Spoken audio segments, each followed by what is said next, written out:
以前埋頭苦幹喺入邊嘅時候咧，好似順理成章啲。但依刻我每次影完一個 show 或者每次見到我啲同事嘅樣，我都會有種唔簡單。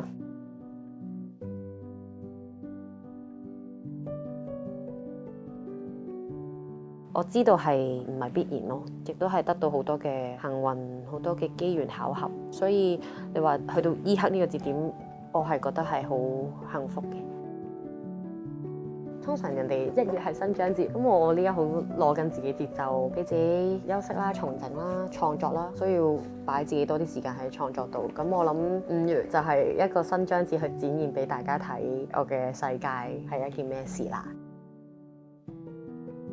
我係好有一個衝動，想依家即刻去咁樣做同呈現，係趁自己有魄力、有火，唔理啲嘢有幾困難，